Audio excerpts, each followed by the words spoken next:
Hello बेटा, कैसे हो आप सब बच्चे। बेटा आज का जो अपना टॉपिक है वो है विसर्ग संधि। अब हम इसको कंटिन्यू कर रहे हैं संधि वाले टॉपिक को। संधि हमने बेटा स्वर संधि कर ली है, व्यंजन संधि कर ली है, अब मैं कर रही हूँ विसर्ग संधि। तो विसर्ग संधि क्या है बेटा? विसर्ग के साथ स्वर या व्यंजन के मेल को विसर्ग संधि कहते हैं। ठीक है, विसर्ग के साथ स्वर या व्यंजन के मेल को विसर्ग संधि कहते हैं। मनः रथः, मनोरथा, कहा अपि, को अपि। ओके बच्चा, यहाँ पे विसर्ग संधि के भेद देख लेते हैं। उत्व संधि, ऋत्व संधि, सत्व संधि और लोप संधि। ओके बच्चा, अब उत्व जो संधि है वो क्या है? विसर्ग का ऊ हो जाना उत्व संधि कहलाता है। अगर विसर्ग है हमारे पास, विसर्ग के सैंपल आपको पता है ना बेटा, डॉट डॉट होते हैं, तो विसर्ग का ऊ हो जाना क्या कहलाता है? उत्व संधि। और सत्व संधि क्या होती है बेटा? विसर्ग के स्थान पर श श अ जाना। ठीक है, विसर्ग के स्थान पर श स अ जाना, ये क्या होती है? विसर्ग संधि होती है।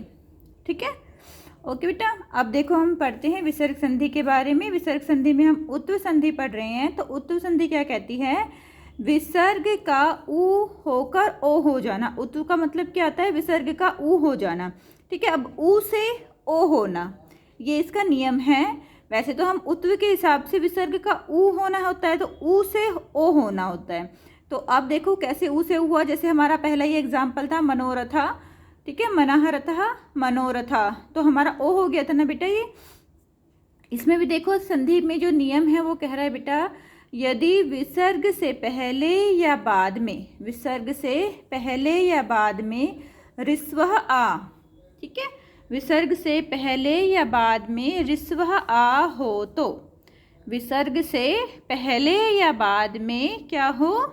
ऋस्वः आ हो, तो विसर्ग का ऊ हो जाता है। विसर्ग का क्या हो जाएगा? ऊ हो जाएगा। ठीक है, और पहला आ तथा ऊ मिलकर, जो हमारा पहला आ है और ऊ है वो मिलकर क्या हो जाएगा? ओ हो जाएगा। पहला आ और ऊ मिलकर ओ हो जाता है। ठीक है बच्चा, इतना बात समझ में आ गया। यदि विसर्ग से पहले और बाद में ऋस्वः आ हो तो विसर्ग का ऊ हो जाता है, और पहला आ तथा ऊ मिलकर ओ हो जाता है। बाद वाले, और जो बाद वाला आ होगा उसको क्या करेंगे हम? बाद वाले आ को पूर्व रूप, मतलब बेटा ये अवग्रह का सिंबल होता है, इसको पूर्व रूप बोलते हैं, ये हो जाएगा। ठीक है, पूर्व रूप अवग्रह हो जाता है। जैसे कहा अपि, को अपि, ये जो सिंबल है बेटा, ये वैसे तो हम इसको आ ही कंसीडर करते हैं, लेकिन यहाँ पे सिंबल लगाएंगे क्योंकि अभी मैंने आपको बताया ना कि जो पहले वाला विसर्ग है आ और विसर्ग के साथ मिलकर तो ओ हो गया, लेकिन जो बाद वाला आ है उसको क्या हो गया? उसका हमारा क्या हो गया बेटा? अवग्रह हो गया, और ये हम सिंबल इसमें लगाएंगे। ओके बच्चा, जैसे ये कहा का आ बन गया, इसके साथ विसर्ग आ गया, तो ये क्या बन गया? दोनों मिलकर ये तो को हो गया। ठीक है, और यहाँ पे जो दूसरे वाला है हमारा अपी का आ है, वो क्या हो जाएगा बेटा? अवग्रह हो जाएगा, उसका इसमें ये सिंबल आ जाएगा। नियम क्या कह रहा है कि जब ए और फिर विसर्ग और फिर आ है, आ विसर्ग आ, ठीक है, तो हमारा क्या बनेगा? ऊ बनेगा। लेकिन जब आ और ऊ मिलते हैं तो क्या बन जाते हैं? ओ बन जाते हैं, और गुण संधि हो जाती है। आ और ऊ मिलकर क्या हो जाते हैं? ओ हो जाते हैं, और गुण संधि हो जाती हैं। और आ ये जब मिलेंगे, अब और आ मतलब ये गुण संधि में हमने पढ़ा था ना बेटा, ए और ऊ मिलकर ओ बनते हैं, तो ये मैंने आपको बताया कि ये ओ हो जाते हैं। ऐसे ही ओ और आ है तो वो क्या बन जाएंगे? अब ओ तो बन गया हमारे पास, उसके बाद जो बाद वाला आ है, जैसे इसमें था बाद वाला, तो कैसा हो जाएगा? ऐसे ओ, और उसके बाद वो सिंबल, अवग्रह का सिंबल। ठीक है बेटा, आगे इतना समझ में। अब नेक्स्ट चलते हैं। नेक्स्ट है बेटा, देखो उदाहरण इसके देख लेते हैं। सह अपि, सो अपि, सह अपि, सो अपि, प्रथमा अध्याय, प्रथमो अध्याय। यहाँ पे देखो जो सह है उसके बाद सा में क्या है? सा प्लस आ है। ओके बच्चा, तो हमारे पास आ हो गया, फिर विसर्ग हो गया, तो ये हमारा क्या बन जाएगा? आ और विसर्ग ओ बना देगा, और जो बाद वाला अपी का आ है वो सिंबल के रूप में, अवग्रह के रूप में चेंज हो जाएगा, तो हमारा क्या बन जाएगा? सो अपी। ऐसे ही प्रथमा अध्याय, प्रथमो अध्याय, कह अवदत्, को अवदत्, बालः अत्र, बालो अत्र, कृष्णः अस्ति, कृष्णो अस्ति, नृपः अपि, नृपोः अपि। आ गया ना बेटा समझ में। हमने क्या देखना है, जो आ है उसके बाद विसर्ग है तो उसका बन गया हमारा ओ, और बाद वाला जो आ है उसका हमने क्या करना है, अवग्रह चिन्ह लगा देना है। ये एस जो है वो वाला लगाना है, ठीक है, पूर्ण रूप करना है उसका। ओके बेटा, नेक्स्ट देख लेते हैं और थोड़े से इसके हमें उदाहरण। इसमें है बेटा पुरुषः अपि पुरुषो अपि नरः अपि नरो अपि हि देवः अयं देवो अयं कः अयं को अयं बालः अस्ति बालो अस्ति सिंहः अत्र सिंहोऽत्र और निरपः आगच्छत् निरपो आगच्छत्। ये बेटा उदाहरण जो लिए हैं मैंने इंपॉर्टेंट ही उदाहरण लिए हैं, तो आप अपने नोटबुक में कर लेना, ठीक है बच्चा। ये बहुत ही ज़रूरी जो इम्पोर्टेंट्स एग्जाम्पल होते हैं बेटा मैं वही लेती हूँ। अब देखो विसर्ग का, अब सेकंड नियम क्या है, अब तो हमने क्या पढ़ा था, विसर्ग का ओ हो जाना, ठीक है। अब विसर्ग का ओ हो जाना हम दूसरा नियम पढ़ रहे हैं, वो कौन से नियम से होगा। इसमें तो हमारे पास जो लास्ट है बेटा सब में आ था ना, जैसे अपि, अध्याय, आवदत, अत्र, अस्ति, अपि, ठीक है, अयम। लेकिन अब दूसरा जो नियम है ओ होने वाला वो देखते हैं। यदि विसर्ग से पहले आ ऋस्वः आ हो और बाद में, यदि विसर्ग से पहले ऋस्वः हो और बाद में किसी वर्ग का, अब किसी वर्ग का मतलब हमारे वर्ग हमने पढ़े हुए ना, कवर्ग, चवर्ग, टवर्ग, तवर्ग और पवर्ग, पहले वाली वीडियो में मैं आपको समझा चुकी हूँ अच्छी तरह से वर्ग के बारे में। तो इसमें क्या है, किसी वर्ग का तीसरा, चौथा, पांचवा वर्ण, किसी भी वर्ग का अर्थात कवर्ग, चवर्ग, टवर्ग और पवर्ग वाले किसी भी वर्ग का चौथा, पांचवा वर्ण या फिर य र ल व, चौथा पांचवा वर्ण या य र ल व हा हो तो विसर्ग का क्या हो जाएगा बेटा, विसर्ग के स्थान पर ओ आ जाता है, ठीक है। विसर्ग के स्थान पर क्या आ जाता है, ओ आ जाता है। अब देखो कौन सा है कवर्ग, कवर्ग कौन सा था, दोबारा से समझा रही हूँ आप लोगों को। कवर्ग क ख ग घ ढ, चवर्ग च छ ज झ ञ, टवर्ग टा ठ ड ढ ण, तवर्ग ता था दा धना, पवर्ग पा फा बा भा मा। अब यहाँ पे क्या लिखा है, तीसरा, चौथा और पांचवा वर्ण। तीसरा क्या है ग, चौथा घ और पांचवा ना।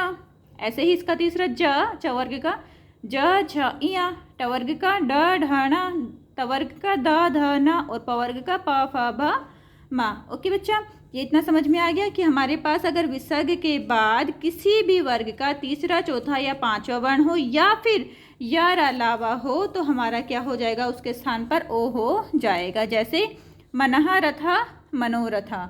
अब यहाँ पे देखो रा है, ए नहीं है ना, आ नहीं है, आ होता तो भी हमारा अवग्रह आ जाता, लेकिन इसमें अवग्रह नहीं आया है, ठीक है। यहाँ पे अगर बाद में आ होता है तो अवग्रह आ जाता है, जो एस का सिंबल हम लगाते हैं वो होता है बेटा, अदरवाइज हमारा सिंपल बनेगा ऐसे मनः रथः ओ ही होगा, लेकिन पीछे वाला चेंज नहीं होगा। मनोरथा, मनः भावा, मनोभावा, रजः गुणः, रजो गुणः, अधः गति, अधो गति, ओके।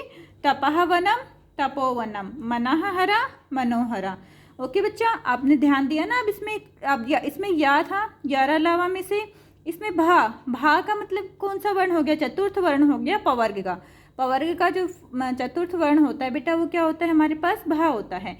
ग, ग क्या है, कवर्ग का तृतीय वर्ण हो गया ग, इसमें भी कवर्ग का तृतीय वर्ण आ रहा है। वनम में वह आ रहा है, तो वह क्या है हमारे पास बेटा, यार अलावा में से है, और हर में वो भी यार अलावा हा में से ही है, मनोहर। ओके, थोड़े से और एग्जाम्पल देख लेते हैं हम इसके, और थोड़े से उदाहरण देख लेते हैं। अब इसमें देखो बेटा, मनः योगा, मनोयोगः, वया वृद्धा, वयो वृद्धा। ये सारे ही एग्जाम्पल जो लिए हैं मैंने बेटा, उदाहरण आप लोगों के लिए इंपॉर्टेंट ही लिए, मैं बार बार आपको बता रही हूँ, तो इनको अच्छी तरह से अपनी नोटबुक में लिख लेना और याद कर लेना। वया वृद्धा, वयो वृद्धा, अधा लिखितः, अधो लिखितः, बालकः हस्ति, बालको हस्ति, छात्रः नमति, छात्रो नमति। तो अब ये विसर्ग का ओ हो गया, लेकिन हमारे यहाँ पे कोई चेंज नहीं हुआ है ना, एज इट इज़ लिखा है। योगः पीछे, वृद्धः पीछे, लिखितः पीछे, ठीक है, हस्ति भी आ गया, नमति भी आ गया। तो आपको ये दो रूल ध्यान रखने हैं कि एक तो विसर्ग में अगर हमारे पास आ है पीछे तो हमारे पास अवग्रह चिन्ह आएगा, और दूसरा क्या है कि विसर्ग का ओ हो जाता है लेकिन अवग्रह चिन्ह नहीं आता है। किनके साथ अवग्रह चिन्ह नहीं आता है, यदि हमारे पास किसी भी वर्ग का तृतीय, चतुर्थी और पंचम वर्ण होता है, तीसरा, चौथा और पांचवा वर्ण होता है। ठीक है बेटा, इतना समझ में आ गया। ये तो है आपकी कौन सी संधि, हमने सत्व संधि करी है, उत्व संधि की है, सॉरी। अब हम करेंगे सत्व संधि। सत्व संधि क्या कहती है बेटा, ये कहती है कि विसर्ग को श हो जाना। ठीक है, विसर्ग को स हो जाना। इचु यशानाम तालु, हमने सूत्र सुना था ना, इचु यशानाम तालु। तो ये क्या है, तालव्य श है, ये तालु से बोला जाता है, इसलिए इसको तालव्य श बोलते हैं। ओके बेटा, तो विसर्ग का श हो जाना यदि, कौन सा श है ये, तालु का, तालु वाला श है, ये तालवा श है। यदि विसर्ग के बाद च या छ हो, यदि विसर्ग के बाद क्या हो, च या छ हो, तो विसर्ग का श हो जाता है। ठीक है, यदि विसर्ग के बाद च या छ हो तो विसर्ग का क्या हो जाएगा, श हो जाएगा, तालव्य श हो जाएगा।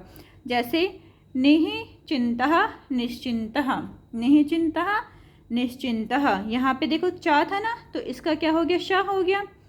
ठीक, निछलः निश्चलः, छ है, यहाँ पे चा था तो इसका श हो गया, यहाँ पे छ है तो इसका भी क्या हो जाएगा, श हो जाएगा। दुःचरित्रः दुश्चरित्र, यहाँ पे चा था तो अब चा का क्या हो गया हमारे पास, जो चा है दुष्चरित्र है, तो चरित्र तो एज इट इज आ गया हमारे पास, लेकिन जो हमारे पास ये है बेटा, इसका क्या हो जाएगा, श हो जाएगा। ठीक है, चिंत तो एज इट इज आएगा, लेकिन हमारा जो विसर्ग है उसका श हो जाता है ना, चा या छा हो तो विसर्ग का श हो जाएगा, इसमें भी विसर्ग का सा हो गया, इसमें भी विसर्ग का जो था श हो गया, ऐसे ही दुष्चरित्र में भी जो विसर्ग है उसका क्या हो गया, श हो गया। ठीक है, तालव्य श हो गया। प्रायः चितः प्रायश्चितः, हरिचंद्रः हरिश्चंद्रः। पहला ये सत्व जो संधि है उसका ये रूल है। जो सेकंड रूल है वो क्या कहता है बेटा, जो सेकंड नियम है वो कहता है कि विसर्ग को श हो जाना। ठीक है, विसर्ग को स हो जाना, ये दंतव्य श है हमारा। तो इसमें देखते हैं हम, यदि विसर्ग के बाद का ता था, कौन कौन से वर्ण, का ता या था हो तो विसर्ग का, तो विसर्ग का क्या हो जाएगा, यदि विसर्ग के बाद का ता था हो तो विसर्ग का सा हो जाता है। ठीक है, का ता और था, ये तीन चीज़ याद रखना कि यदि विसर्ग के बाद का ता था हो तो विसर्ग का सा हो जाता है। जैसे नमःकारः नमस्कारः। अब यहाँ पे जो हमारे पास संधि है ना बेटा, जो ये हमारे पास संधि है वो किस में चेंज हो गई है, आधा शा में चेंज हो गई। नमस्कारः नमः तुभ्यम नमस्तुभ्यम। ठीक है, यहाँ पे भी जो हमारा विसर्ग था वो किस में चेंज हो गया, सा में चेंज हो गया है। ठीक है, ऐसे ही मनः तापः मनस्तापः, नमः ते नमस्ते, निहितेजः निस्तेजः। ओके मेरे बेटा, अब ध्यान रखना, ये चीज़ मैं आपको पहले भी बता चुकी हूँ कि ये पूर्ण नहीं है हमारे पास, ये क्या है, हाफ है। ठीक है, क्योंकि ये व्यंजन है, व्यंजन हमेशा हाफ होते हैं, जब इनमें आ और मिल जाएगा तो ही ये पूर्ण बनते हैं। जो ता है ये हाफ है, ठीक है, लेकिन जब हम इसमें आ मिलाएंगे तो ये ता बनेगा पूरा कंप्लीट। ओके बच्चा, ऐसे ही नेक्स्ट देखो, विसर्ग का श हो जाना, श षटकोण पड़ा होगा ना, तो विसर्ग का श हो जाना। इसमें क्या कह रहा है, यदि विसर्ग के बाद टा ठा हो तो, यदि विसर्ग के बाद क्या हो, टा ठा हो तो विसर्ग का श हो जाता है। ठीक है, यदि विसर्ग के बाद क्या हो, टा या ठा हो तो विसर्ग का क्या हो जाएगा हमारे पास, क्या हो जाएगा बेटा, श हो जाता है। देखो इसके हम उदाहरण देखते हैं। निहिठुर निष्ठुरः, रामः टीकते रामश टीकते है, कृष्णः टीकते है कृष्णश टीकते, शासार है ना, रामश टीकते निष्ठुरः। धनुष्टंकारः धनुष्टंकारः का क्या बन जाएगा, धनुष्टंकारः। ओके बेटा, ऐसे ही निःकपटः निष्कपटः, ये हो गया हमारा बेटा विसर्ग संधि। संधि में हमने सत्व और उत्व संधि कर ली है बेटा कंप्लीट। ओके, दोबारा से एक बार ये देख लेते हैं। निहिठुरः निष्ठुरः, यहाँ पे जो विसर्ग है उसका क्या बन जाएगा, श हो जाएगा। ठीक है, रामः टीकते है रामश टीकते, श आ गया ना विसर्ग का। कृष्ण टीकते कृष्ण टीकते है, धनुष्टंकारः धनुष्टंकारः, निकपटः निष्कपटः। इसके अलावा भी एक तो देख लो, निःफलः निष्फलः, निपक्षः निष्पक्षः। ठीक है बेटा, अब ये हमने पूरा कर लिया है अपना संधि, सत्व संधि भी कर लिया है, उत्व संधि भी कर लिया है। इसको अपने नोटबुक में राइट डाउन कर लेना बेटा और अपना ध्यान रखना। टेक केयर बेटा, बाय बच्चा।